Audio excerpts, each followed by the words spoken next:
Então, bem-vindos à quinta aula do curso de Renormalização Algébrica e Simetria aberta ST.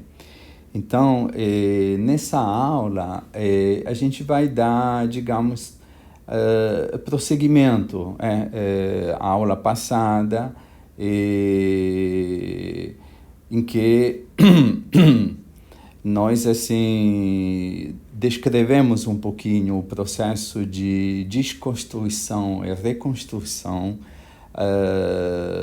do diagrama de Feynman, no caso da teoria G φ ao cubo em 6 dimensões, considerando alguns exemplos a um loop e dois loops.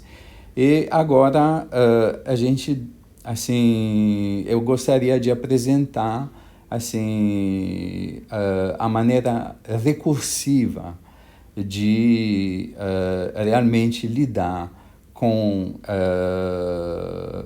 as divergências que afetam as funções de Green dentro de um modelo explícito, começando com a ação Baire de partida, depois incluindo os fatores Z, expandindo os fatores Z em potência de H cortado e considerando as regras de Feynman, ordem por ordem, então mostrando assim o processo iterativo de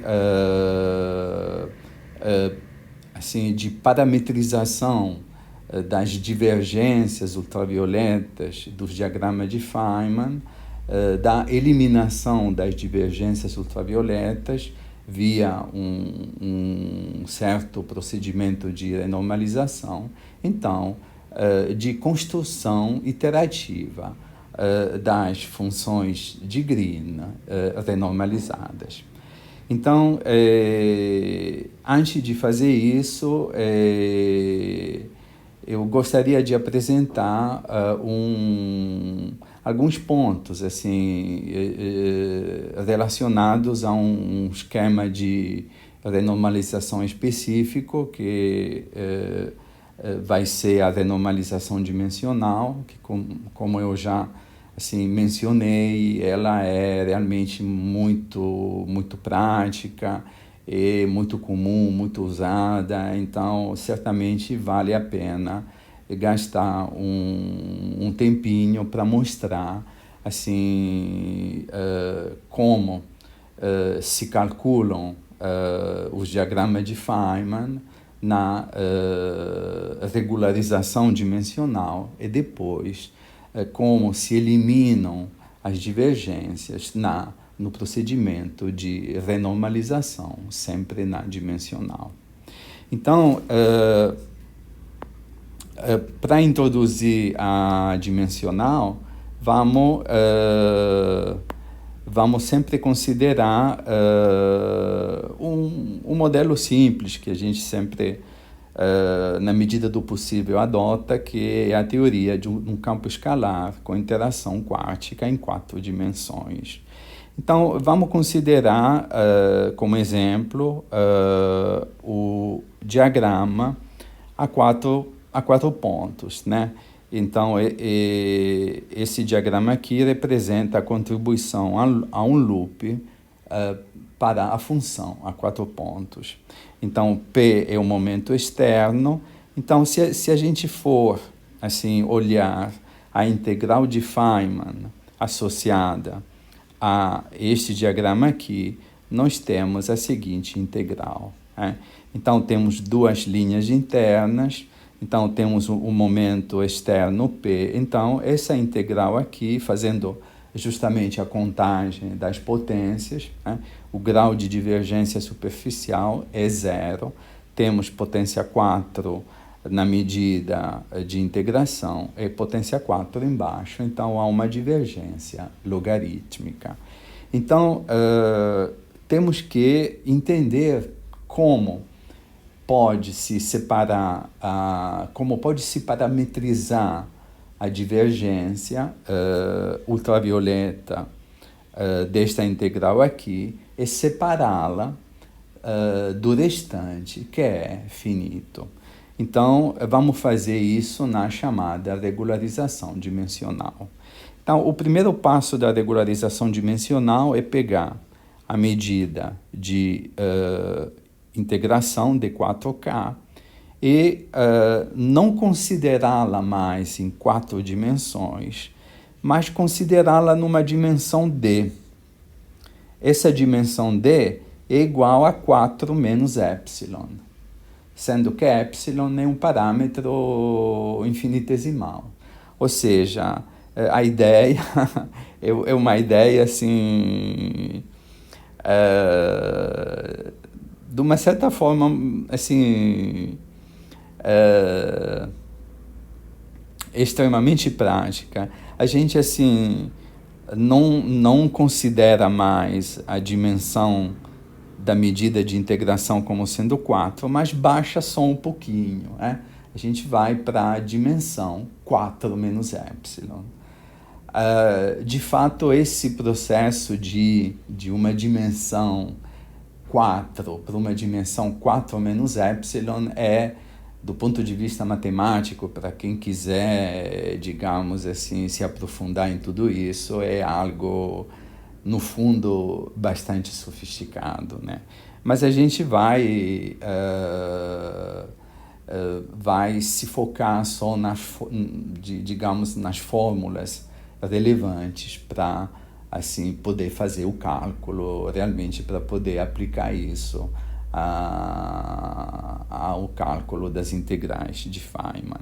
Então, vamos mudar a dimensão de 4 para 4 menos epsilon. Então, aqui vamos sempre introduzir aquela famosa escala de energia μ. Dessa vez, μ aparece com um expoente epsilon, justamente para manter a mesma dimensão. A medida de integração aqui tem, digamos, dimensão 4. Então, o produto de μ epsilon vezes a medida de integração em dimensão 4 menos epsilon tem também dimensão 4.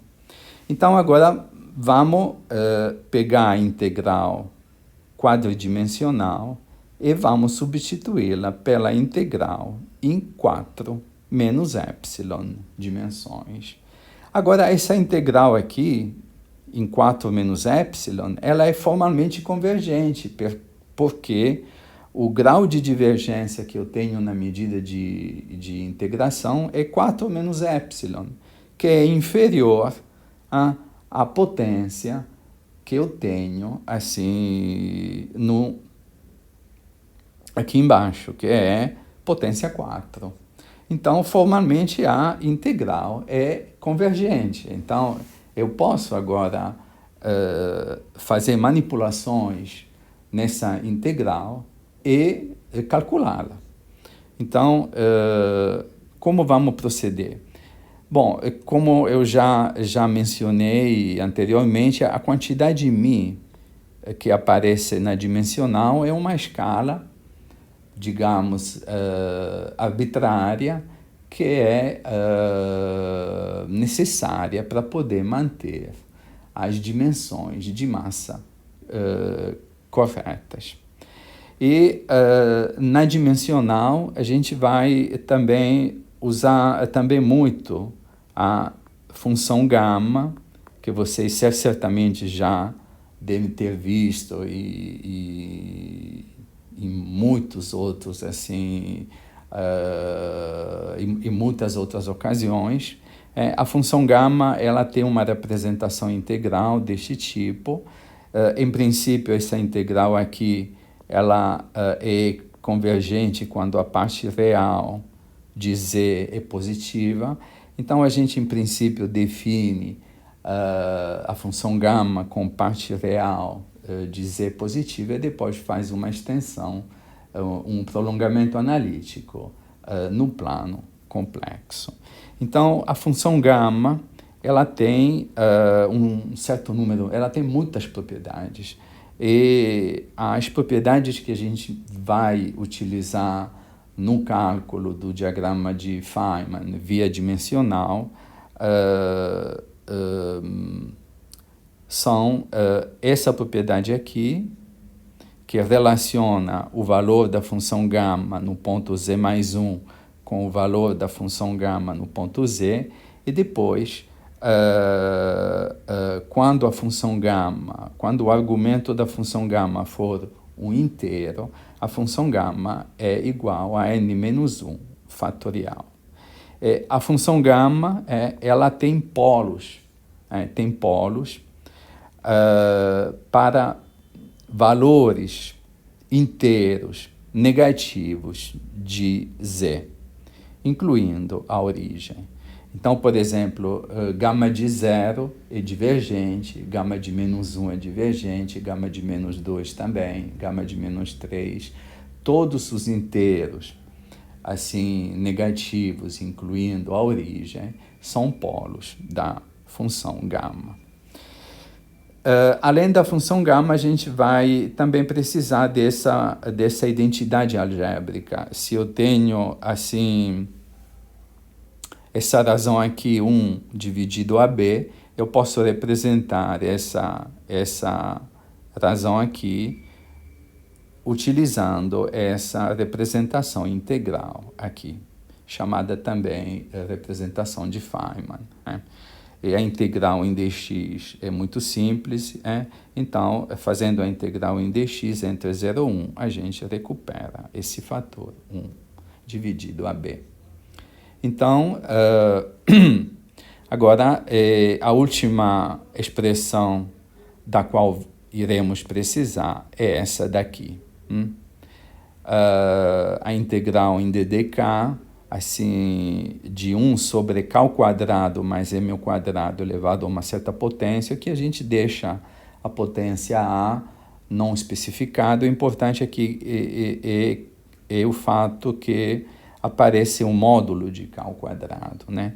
Então, essa integral aqui, ela é dada por o resultado dessa integração é dada por esta expressão aqui. Então, aqui aparece a função gama, e aqui aparece esse parâmetro m ao quadrado elevado a uma certa potência. Muito bem. Então, agora podemos aplicar tudo à integral de Feynman original. Então, temos a integral, primeiramente temos a integral em 4 dimensões, logaritmicamente divergente, descemos de 4 para 4 menos epsilon, então temos essa integral aqui.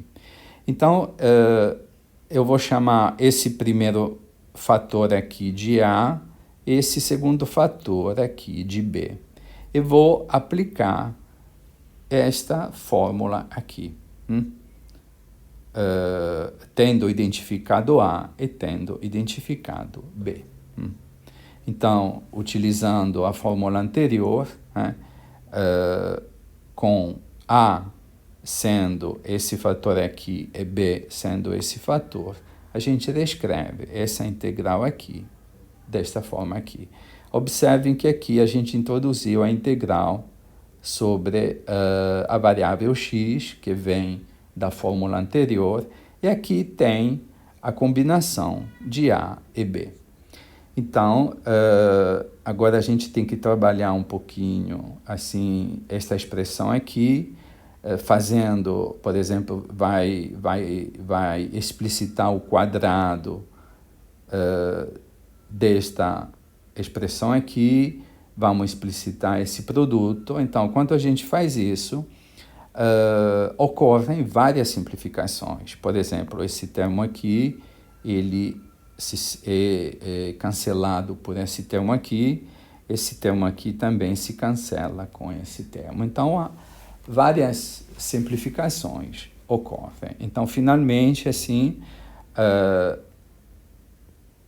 desta expressão aqui, a gente passa por esta expressão aqui. Lembrando que, formalmente, é tudo convergente, porque D é 4 menos epsilon. Então, eu estou trabalhando numa integral convergente, então posso fazer as manipulações que normalmente são feitas em integrais convergentes. Por exemplo, mudança de variáveis. Então, observem que aqui tem a variável k menos px, e a integral é em ddk. Então, aqui eu posso fazer a mudança de variável k, que vai em k mais px. Então, isso vai me simplificar muito essa expressão aqui, e, por outro lado, não vai mudar nada na medida de integração, porque isso é simplesmente, assim, uma translação de k, um shift de k. Então, fazendo aquela mudança de variáveis, a gente acaba tendo essa integral aqui. E agora aqui, olhem para a integral em ddk. Então, esta integral aqui cai exatamente, é exatamente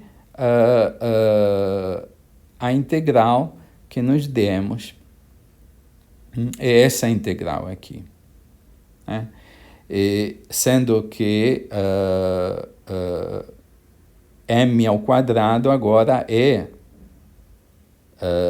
substituído por esta expressão aqui.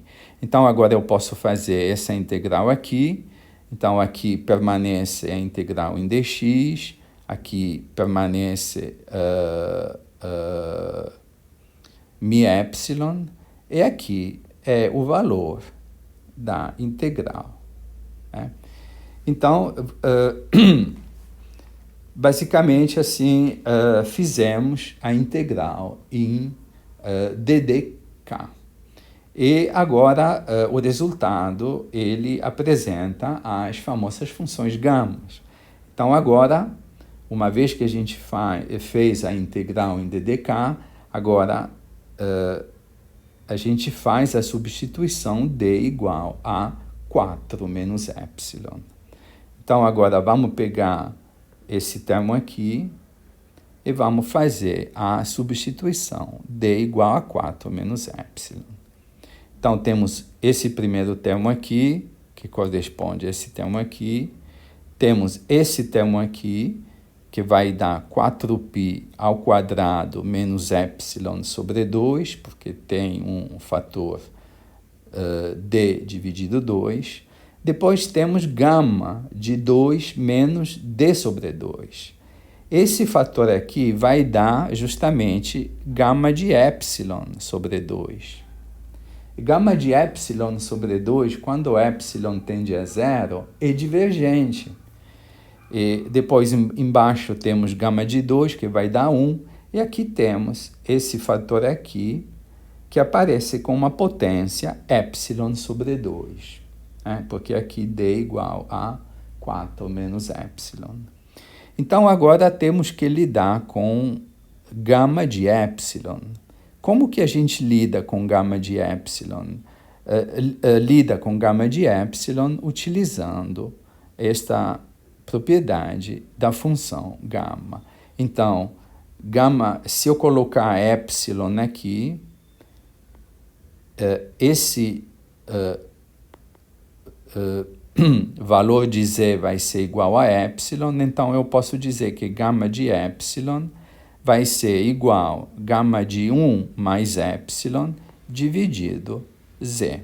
Esse z vai dividir esse fator aqui. Então, fazendo isso,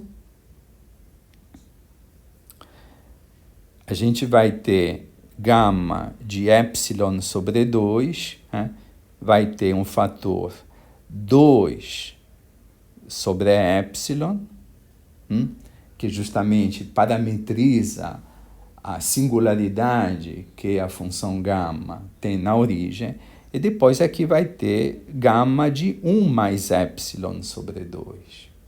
Então, agora a ideia qual é? A ideia é, eu tenho aqui um polo e 1 sobre epsilon, numa singularidade. Então, eu pego todo o restante e faço uma expansão em potência de epsilon do restante, eu vou parar até a ordem epsilon, porque os termos de ordem epsilon ao quadrado vão ser nulos quando eu tomar o limite epsilon que vai a zero, porque um termo de ordem epsilon ao quadrado vai ganhar sobre o polo 1 sobre epsilon. Então, vamos fazer as expansões agora. Vamos, primeiramente, pegar a função gama de 1 mais epsilon sobre 2 e vamos expandi-la. Então, a expansão de Taylor da função gama de 1 mais epsilon sobre 2 vai dar gama de 1, que é igual a 1, mais epsilon sobre 2 da derivada de gama calculada no ponto 1, mais ordem em epsilon ao quadrado, que não vão ser relevantes, porque aqui eu tenho epsilon.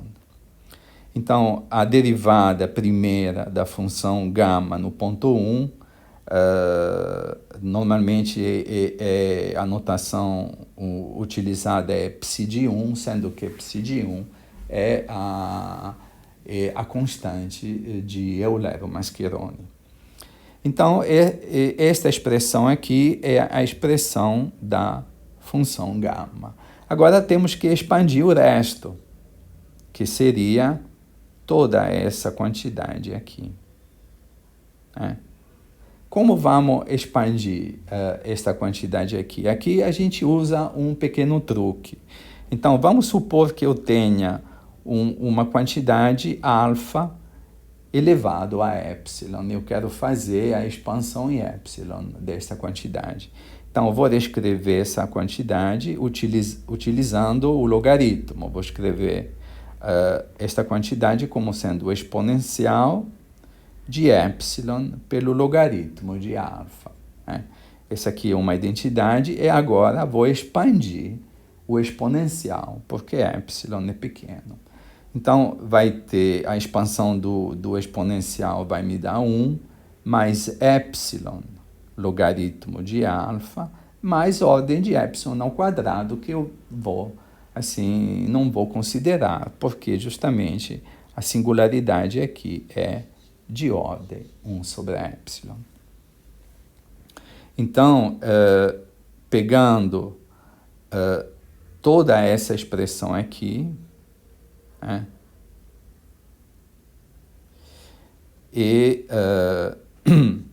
que vai coincidir com esta expressão aqui, eu juntei vários pedaços, por exemplo, o 4π pode ser colocado junto com o μ ao quadrado, vai dar a mesma potência, e tudo pode ser juntado com este termo aqui, e justamente vai me dar esta quantidade aqui.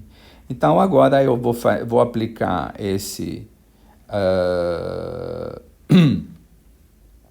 vou utilizar essa identidade e escrever toda esta quantidade aqui como o exponencial de alguma coisa, e depois vou expandir o exponencial até a ordem epsilon. Então, fazendo isso, a integral ela assume a seguinte expressão. Eu tenho o fator singular, 2 sobre epsilon, depois isso aqui é um fator numérico, aqui é a expansão até a ordem epsilon da função gama de 1 mais epsilon sobre 2, e aqui é a expansão até a ordem epsilon de toda esta quantidade aqui. Muito bem. Então, eu paro até a ordem epsilon e depois os termos de ordem superior, que de qualquer maneira serão nulos quando eu tomar epsilon igual a zero, não são considerados. Então, agora, vou juntar todos os termos que aparecem nessa expansão aqui. Então, aqui, o resultado vai ser um primeiro termo, esse termo aqui, que é o termo dipolo, que é realmente a singularidade, e depois os termos em epsilon, que se combinam com esse termo aqui para dar algo que não depende mais de epsilon. Ou seja, esta quantidade aqui representa a parte finita da integral. Então, finalmente, esta integral aqui, em d menos epsilon dimensões, vai dar uma parte, digamos, singular, uma parte infinita, quando epsilon vai a zero. Essa parte aqui, justamente, ela parametriza a singularidade. Quando epsilon tende a zero, essa integral é singular. Então, esse termo aqui parametriza, isola a parte singular. Então, eu tenho a parte singular, né? E observem que, como a integral de partida é logaritmicamente divergente, o grau de divergência superficial é zero, a parte singular, de acordo com o teorema do power counting, tem grau zero no momento externo e nos parâmetros de massa. Justamente aqui não aparece nenhuma potência no momento externo e nas massas, justamente porque o grau de divergência superficial é zero. E depois, tendo isolado a parte divergente, tem a parte finita, quando epsilon vai a zero. E a parte finita é dada por esta integral aqui. Então, o que fizemos até agora? Então, partimos de uma integral mal definida, porque a integral ela era logaritmicamente divergente. Baixamos um pouquinho a dimensão, de 4 fomos para a dimensão d menos epsilon, e esse procedimento nos permitiu isolar, parametrizar a divergência e isolar a parte finita da integral. Agora, esse procedimento que a gente fez até agora, ele é um procedimento de regularização. Ou seja, a gente apenas regularizou a integral. Ou seja, de uma certa forma, parametrizamos a parte divergente e separamos a parte finita. O procedimento de renormalização é um passo a mais. O procedimento de renormalização vai finalizar isso tudo e vai dizer como a parte singular, a parte divergente da integral, será removida. E o processo de eliminação das divergências que na dimensional se apresentam como polos e 1 sobre epsilon, ou potências de 1 sobre epsilon elevado a uma certa potência p, como essas divergências, como esses polos que parametrizam as divergências ultravioleta das integrais de Feynman, são removidos, ordem a ordem. Então, por enquanto, o que temos feito até aqui é dar uma descrição do procedimento de regularização, em que uma integral divergente é regularizada de tal forma que eu possa separar a parte divergente da parte finita, a parte finita sendo dada por esta expressão aqui. Então, depois eu posso calcular a parte finita, tipicamente ela é um logaritmo, e aqui tem uma constante, porque isso não depende de x. Então, basicamente, esse é o procedimento usado pela pelo esquema da regularização dimensional, né? A dimensão original, que é 4, ela é diminuída um pouquinho, de 4 se vai para 4 menos epsilon. Isso faz com que formalmente a integral seja convergente, eu possa trabalhar, fazer as expansões da função gama, do restante epsilon, e isolar uma parte divergente de uma parte finita. A parte finita vai permanecer, e depois a parte divergente, com a extensão da regularização para o procedimento de renormalização, será eliminada ordem a ordem, né? Então, só para terminar um pouquinho a aula de hoje, o procedimento que nós assim descrevemos assim no exemplo da função a 4 pontos na teoria lambda F4 pode ser generalizado a outros tipos de integrais, dos mais variados que aparecem conforme a teoria que a gente considera. Por exemplo, vocês poderiam repetir o procedimento ilustrado no cálculo da função a 4 pontos para esta integral aqui. Por exemplo, esta integral aqui, em 4 dimensões, ela seria, pela contagem de potência, quadraticamente divergente, porque eu tenho potência 6 em cima e potência 4 embaixo. Então, na regularização dimensional, agora, o grau de divergência aparece. Então, eu não tenho um polo e 1 sobre epsilon, e aqui uma constante que não depende do momento nem das massas. Mas agora eu sempre vou ter um polo e 1 sobre epsilon, mas agora no numerador vai aparecer um fator P ao quadrado e vai aparecer também um fator M ao quadrado, de acordo com o power counting. Mas vocês podem repetir exatamente o mesmo procedimento feito no caso da integral de Feynman, da função de Green a 4 pontos, para esta integral aqui, que é um pouquinho mais complicada. Vocês podem separar a parte de polo da parte finita, inclusive ver qual seria a expressão para a parte finita, né? E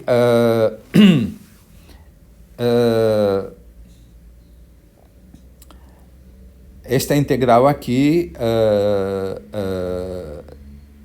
pode ser generalizada. Vocês podem ter mais potências de K aqui no numerador, vocês podem ter assim potências aqui, uma potência alfa, uma potência beta nos fatores que aparecem no denominador, e por aí vai. Então, utilizando basicamente assim as fórmulas básicas que a gente deu no cálculo da função a 4 pontos, vocês agora são capazes de calcular, digamos, qualquer integral a um loop, utilizando a regularização dimensional, que permite separar a parte divergente da parte finita. Depois a gente tem que lidar com a parte divergente, com os polos em 1 sobre epsilon.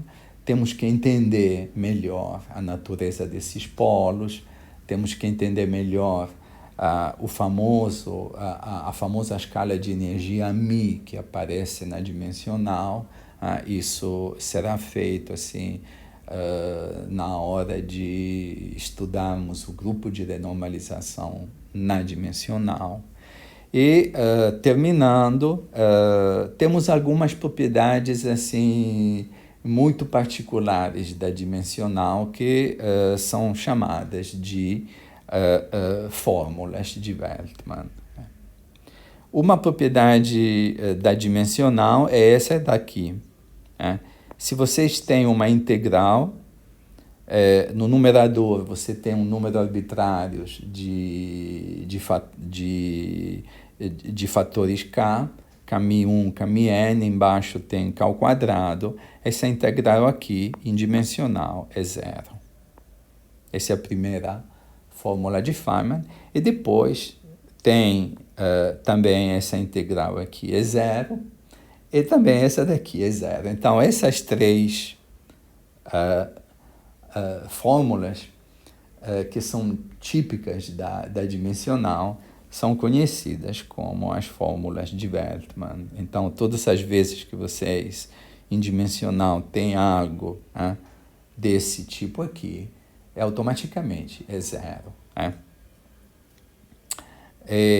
Por exemplo, uma das aplicações das fórmulas de Feynman são certos diagramas que aparecem na teoria de Yang-Mills-Massless, que justamente por causa dessas propriedades aqui, são automaticamente nulos, né? Então, é um bom ponto para parar a aula, né?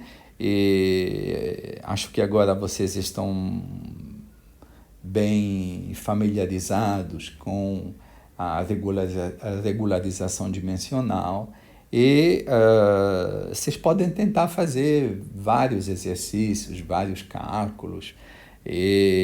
Inclusive, você pode tentar utilizar a dimensional no modelo que a gente estudou na aula passada, G φ ao cubo, em 6 dimensões.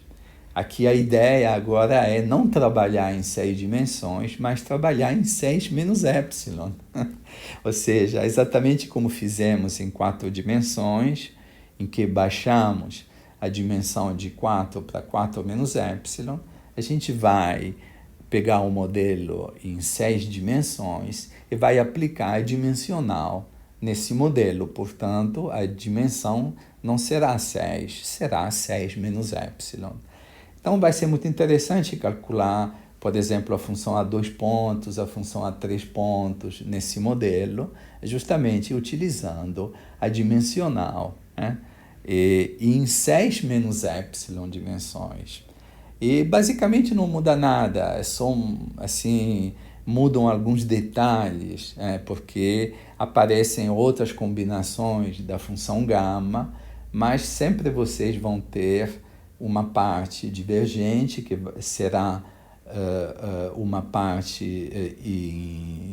em 1 sobre epsilon, né, com um coeficiente constante, que não depende do momento e das massas, no caso da função a 3 pontos, e vocês terão uma parte em 1 sobre epsilon, com um coeficiente que depende do momento p ao quadrado e da massa m ao quadrado, no caso da função a 2 pontos.